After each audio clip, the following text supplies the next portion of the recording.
Hey everyone. Welcome to AfriHeart Stories, your go-to spot for African tales. Don't forget to like, subscribe and drop a comment. Now sit back and enjoy. Amina Ogundele's heart pounded as she stepped onto the glossy runway of Lagos Fashion Hall. Spotlighted under the crystal chandeliers, she watched her models glide in resplendent gowns crafted from vibrant Ankara and shimmering silk. Only 3 years ago, she'd been stitching fabric scraps on her mother's living room floor. Now, global buyers awaited her next collection. Before the show, she'd met David Okon behind the scenes, a polished investor with promises of Paris runways and glossy magazine spreads.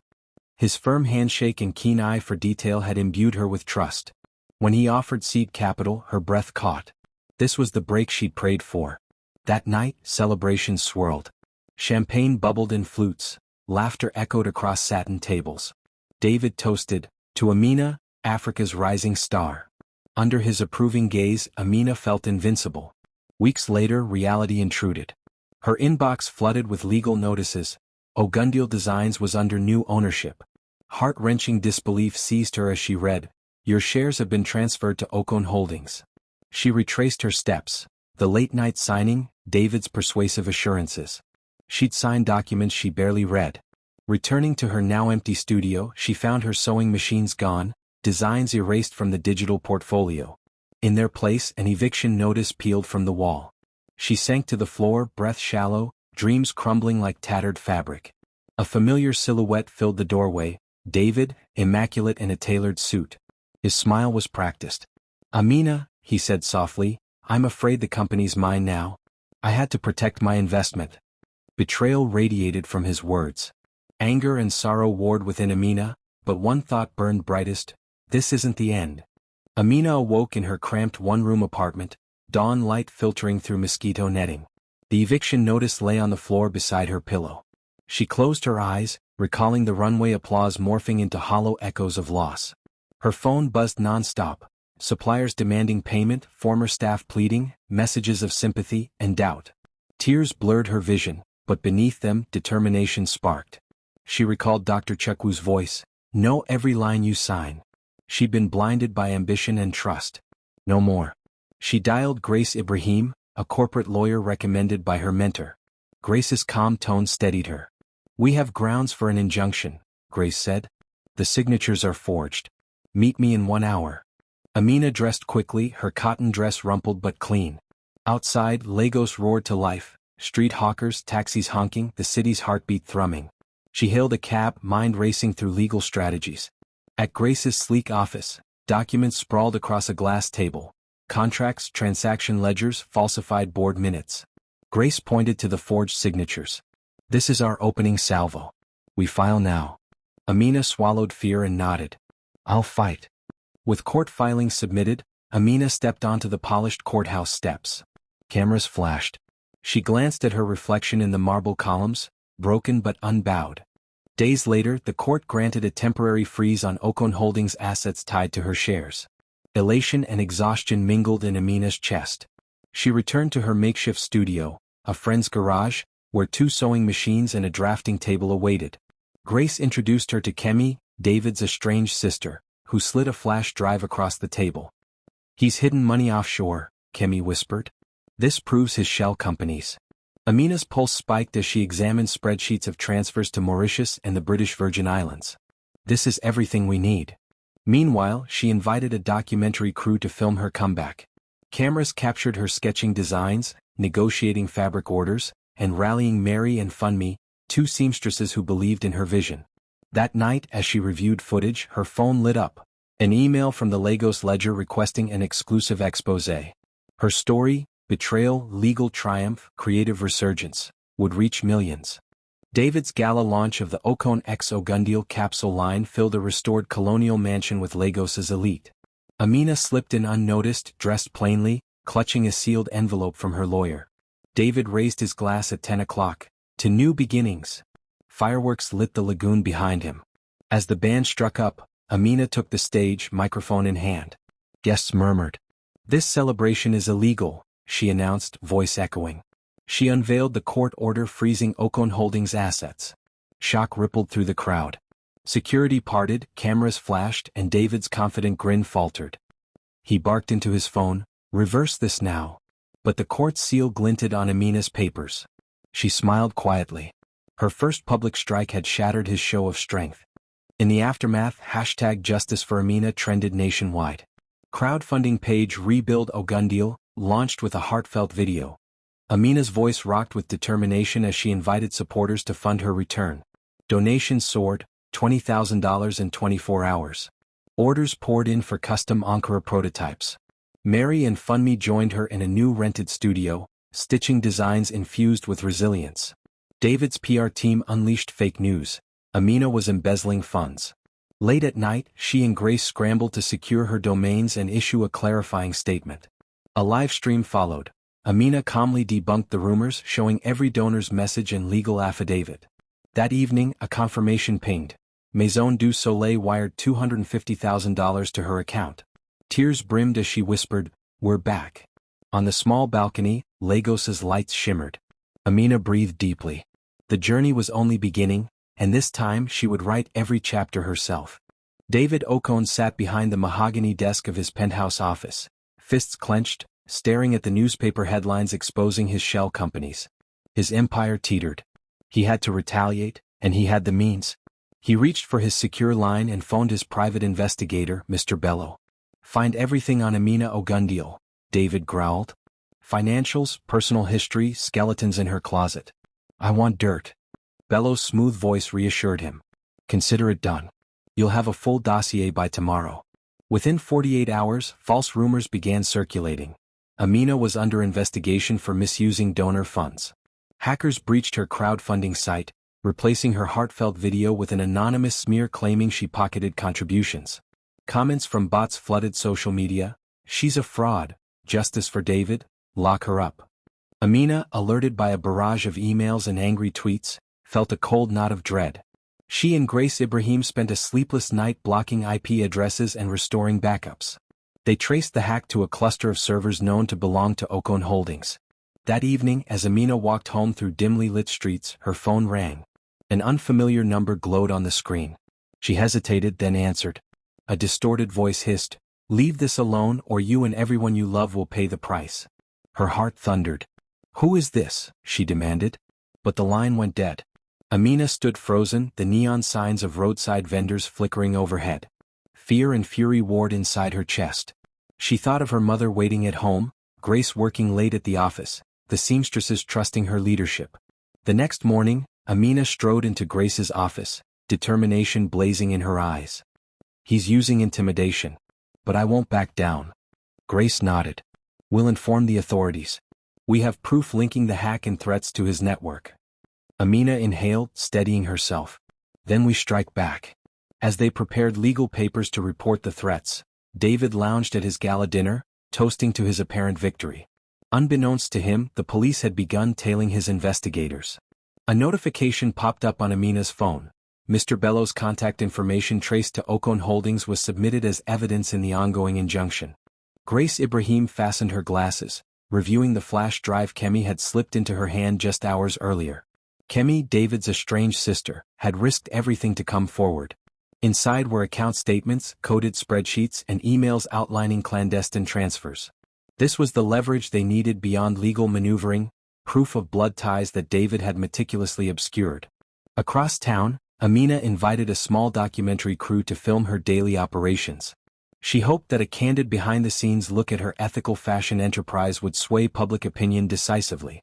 She guided the camera through her studio, seamstresses meticulously stitching garments, her sketches pinned to the wall, the vibrant fabrics waiting for transformation.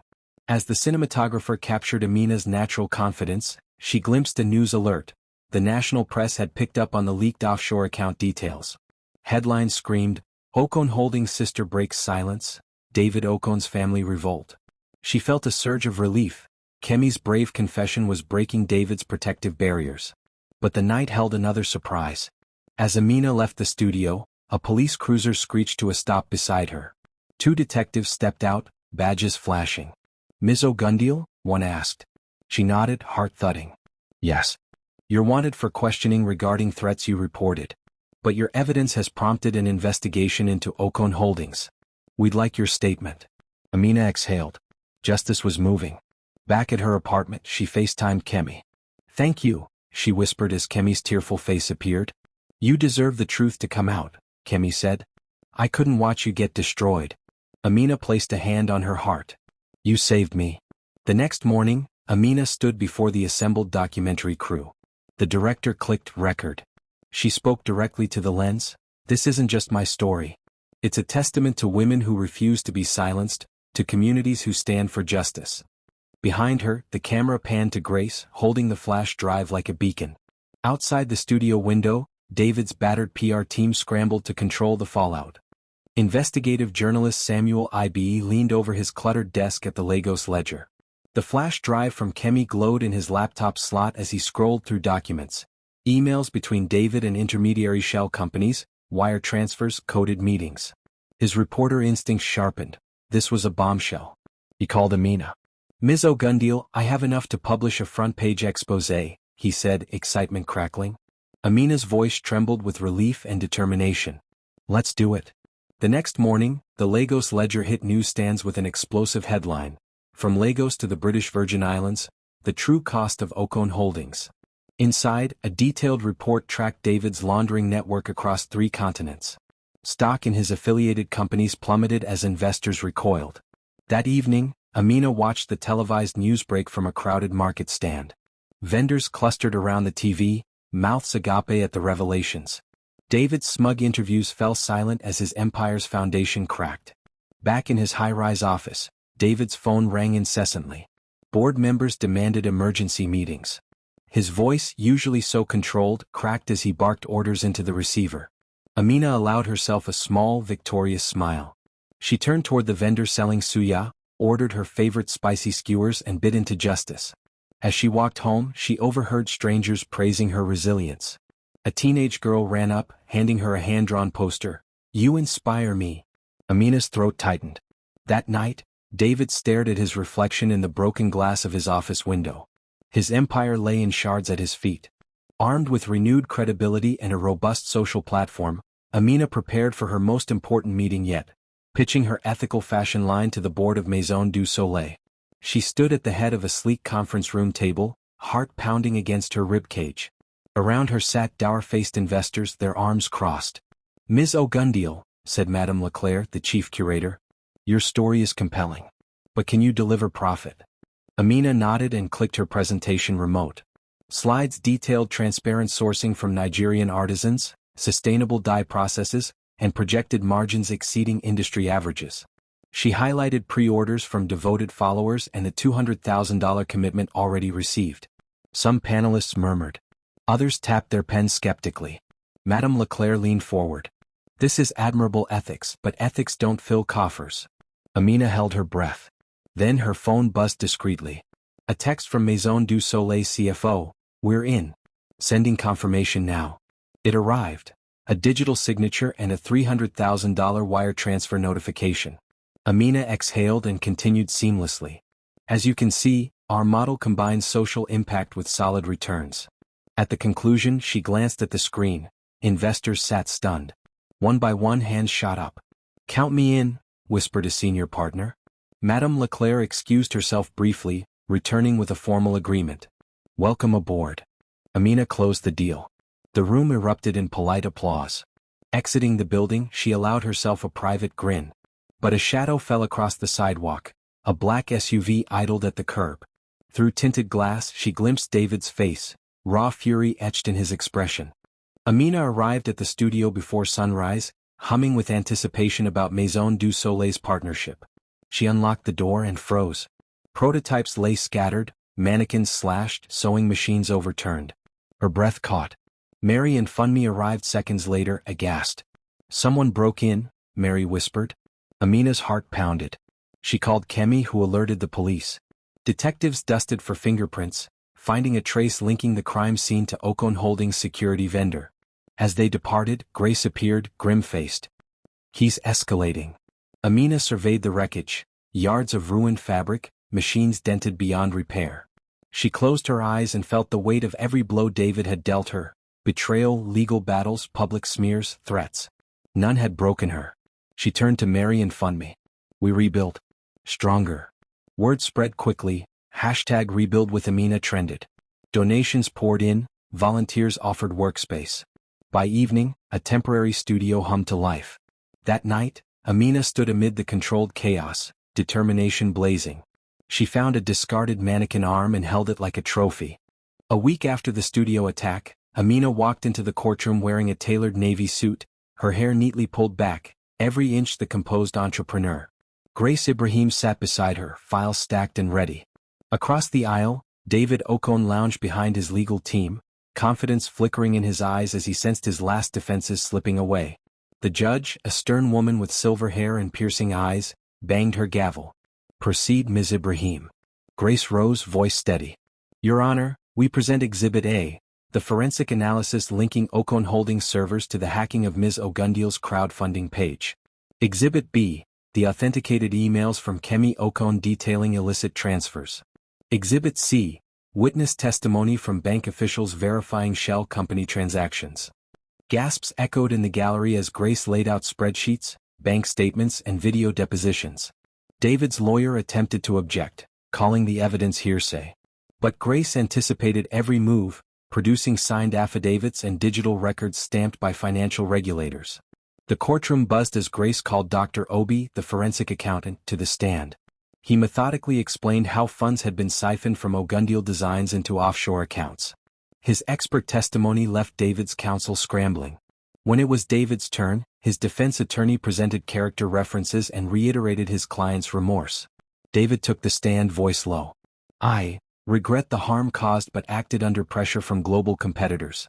I never intended to destroy Ms. Ogundele's dream." Amina listened, heart pounding. She consulted with Grace. Grace nodded subtly. This was the moment to strike.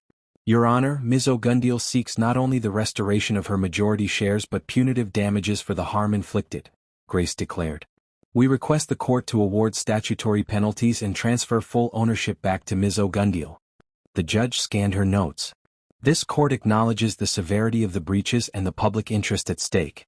I hereby rule that Ms. Ogundele's majority shares be restored immediately, and I award damages to cover operational losses, payable within 30 days. David's shoulders slumped. His empire's foundation crumbled before him. Amina exhaled, relief mixing with resolve. She approached the bench and the judge added quietly, "Any further misconduct will result in contempt proceedings." Court adjourned. As Amina stepped outside, reporters swarmed. Flashbulbs popped. She raised a hand in victory, but her eyes found David's defeated silhouette behind tinted courtroom doors, knowing the battle had shifted from boardrooms to a larger moral arena. News vans lined the street outside the courthouse as Amina emerged, flanked by supporters chanting, "Justice for Amina." She paused, smiling graciously for the cameras. The stories had shifted overnight. Headlines celebrated her resilience and positioned her as a beacon of integrity in Nigerian business. Within hours, invitations poured in for interviews. On Morning Reflection, a leading talk show, Amina spoke softly about betrayal and recovery. "Business should be built on trust," she told millions of viewers. "When that trust is broken, we must rebuild with transparency and compassion." A montage of her media appearances followed. Guest panels on entrepreneurship forums, a podcast discussing ethical supply chains, even an op-ed in the Financial Times about African women leading global change. Each moment amplified her message and galvanized new partnerships. Yet behind the lens, Amina felt a pang of emptiness. Her victories had come at great cost. Sleepless nights, strained relationships, haunting memories of David's threats. She returned to her modest apartment each night to an empty quiet, her reflection in the dark window a reminder of sacrifices made. Meanwhile, David's world had constricted to a solitary apartment furnished with only bare essentials. Stripped of his wealth and status, he practiced apologies before the mirror. Over and over he recited, "I am sorry for betraying the trust and causing harm to Ms. Ogundele and our community. I seek to make amends." He recorded the statement and uploaded it online, but it received skeptical comments. The public had moved on to celebrate Amina's leadership. David's remorse felt rehearsed, hollow. Amina watched in passing, between managing her studio and negotiations with sustainable fabric suppliers, snippets of David's apology circulating on social media. She clenched her phone, then set it down. She had learned that true restoration was more than legal victories, it was a matter of heart. Months later, Ogundele Design's flagship ethical line launched to critical acclaim. The studio relocated to a sunlit loft, open, airy, its white walls adorned with Amina's earliest sketches. She hired Damilola, a visionary creative director whose minimalist aesthetic complemented Amina's bold prints. Together they assembled a team of artisans, pattern makers, and marketers. Pre-orders flooded in. Celebrities showcased the pieces, posting images with captions like, "Supporting African Entrepreneurship," and "Fashion with Purpose." Amina traveled to Lagos's historic textile markets, selecting hand-dyed fabrics and meeting the women whose communities benefited directly from each sale.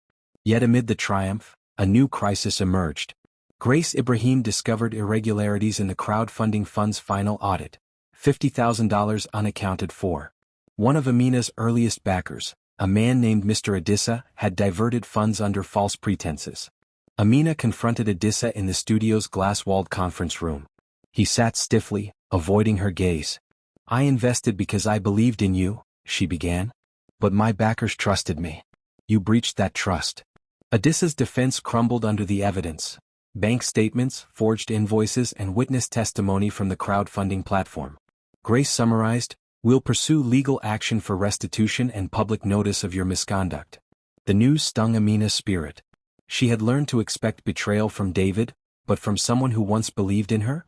It cut deeper. That evening as she closed the studio, Mary and Funmi joined her.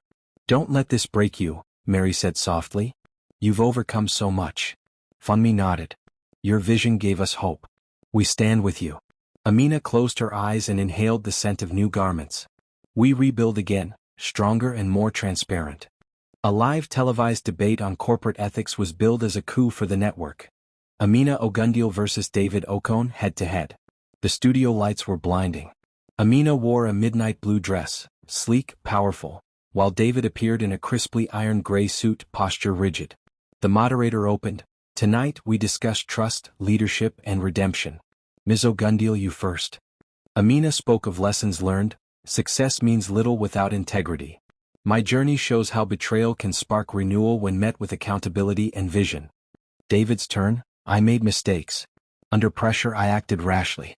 But I've taken steps to make amends." His voice faltered under the glare of the studio cameras. The debate intensified. A question on corporate social responsibility drew applause from Amina's supporters as she outlined community programs and profit-sharing models. When asked about forgiveness, she paused, gaze steady. "I believe true leadership includes mercy. I've offered David the opportunity to rebuild ethically, but only if he demonstrates genuine remorse." David's lips quivered. He shifted in his chair. I accept your terms. I will serve and learn." Silence filled the studio. The camera zoomed on Amina as she extended her hand. David reached out, tears glistening in his eyes. The audience rose in a standing ovation. The network cut to commercials as both figures embraced, a tableau of reconciliation. In the weeks following the debate, David disappeared from the public eye. His social media accounts lay dormant, and news of his involvement in the philanthropic branch of Ogundele Designs trickled out in quiet press releases. Yet beneath the surface his personal life unraveled. Alone in a modest apartment donated by Amina's charity, David spent nights staring at framed photos of his former penthouse and boardroom. He replayed every misstep, signing over shares, smearing Amina's name, threats made in anger. Letters from estranged friends went unanswered. Business associates had severed ties. Even his sister Kemi, once his ally, now only met him under the watchful eyes of Amina's team. He attended therapy sessions at Amina's request, confronting his arrogance and desperation. He learned the damage wrought by his ambition, the lives impacted by his greed. One rainy morning, David visited the community center he had helped fund, its walls bright with murals of hope and resilience. A small group gathered to hear his story. He spoke candidly, "I lost my way when I forgot that success without soul is hollow. Amina's mercy showed me the power of compassion. I vow to spend my days repairing what I broke." Tears glistened in the audience's eyes. At the center's door, Amina watched from the threshold. Their eyes met.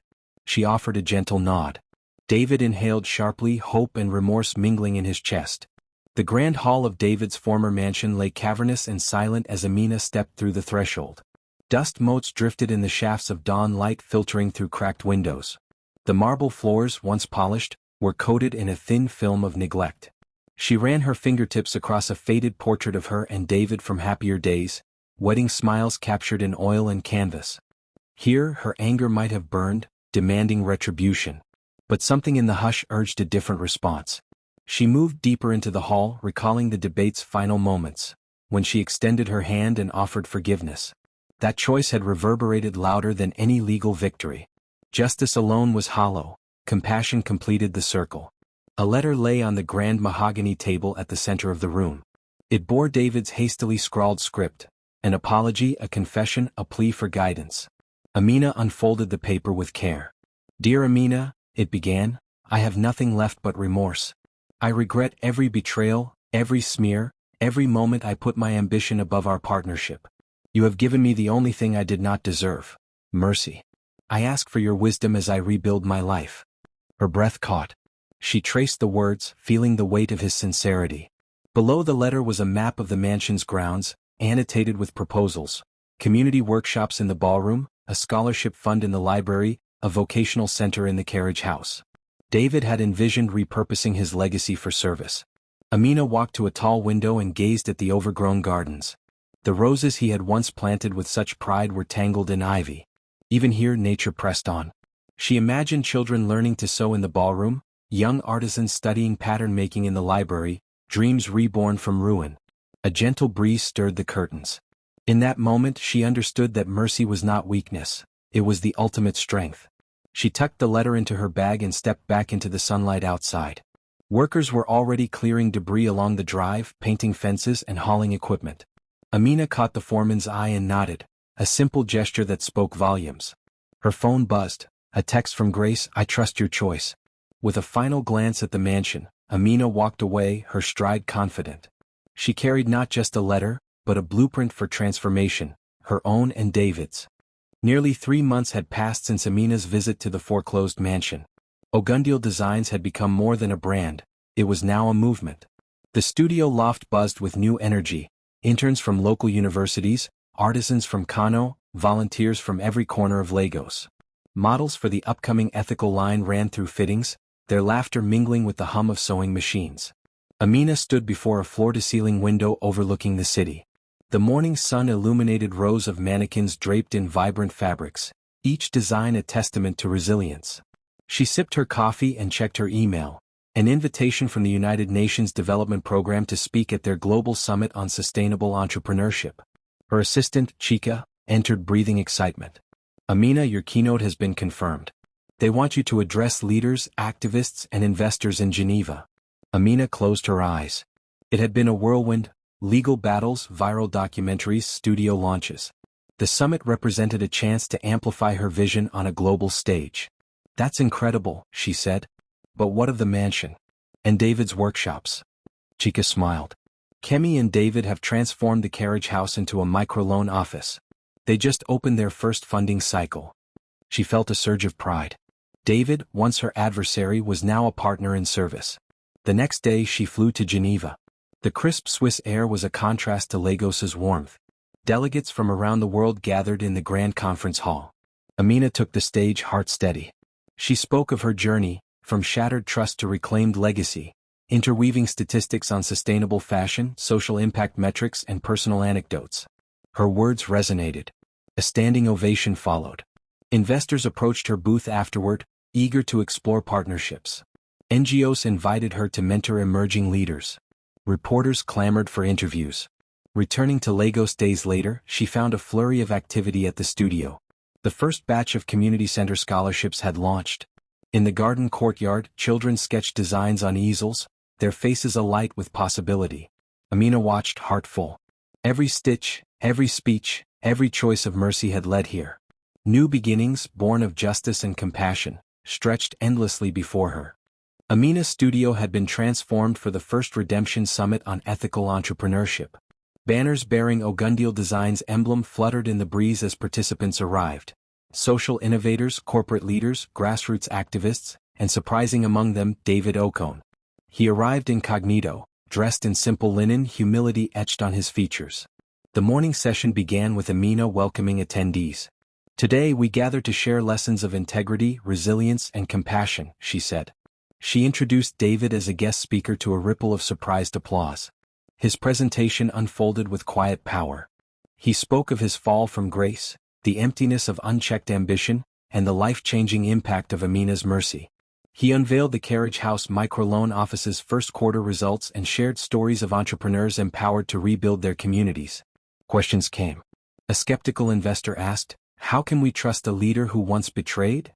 David paused, then replied, "Trust is not a static asset. It's built through consistent action. I stand here because my every step now is publicly accountable to those I once harmed." Murmurs of approval swept the room. Amina felt tears prick her eyes. His growth was genuine. Breakout sessions followed. Amina led a workshop on transparent supply chains. David hosted a panel on restorative leadership. Participants collaborated on case studies, drafting ethical pledges and impact reports.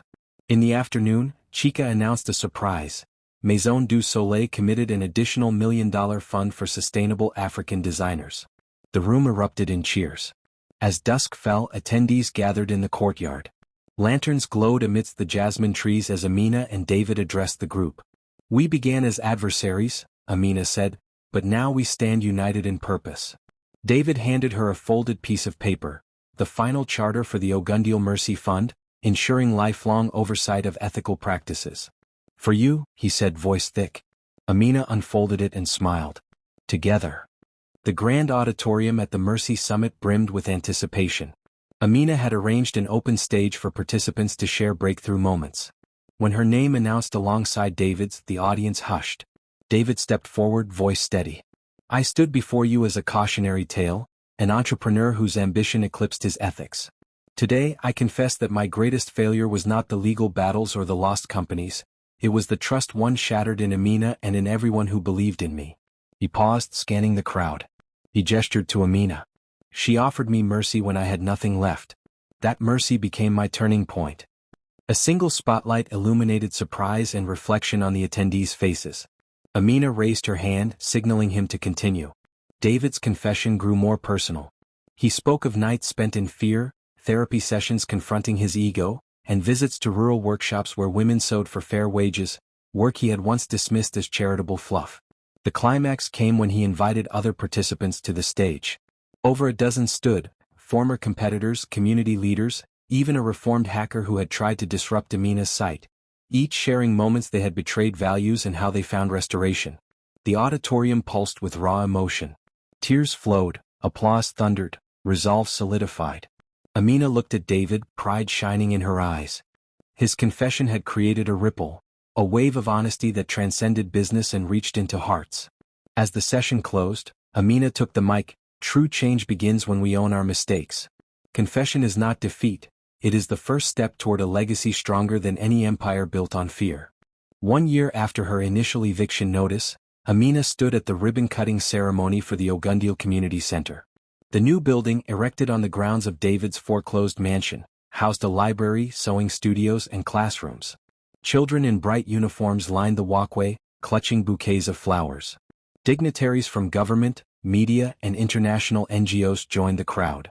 Madame Leclerc from Maison du Soleil beamed beside Dr. Chukwu and Grace Ibrahim. Chica held the giant scissors alongside Amina and David. Amina spoke first. "Today is more than an anniversary. It is the culmination of justice tempered by compassion. From betrayal we forged opportunity. From mercy we built renewal." She cut the ribbon and applause erupted. David followed. His voice trembled as he added, "I stand here not as the man I once was, but as someone committed to serving my community, thanks to Amina's unwavering belief in humanity." Inside, studios buzzed. Seamstresses taught tailoring, youth wrote essays in the library, and entrepreneurs pitched ideas in workshop rooms. Amina walked through, greeting families whose lives had changed. In the courtyard, a stone plaque was unveiled, the Ogundele Mercy Fund, for integrity, innovation, and inclusion.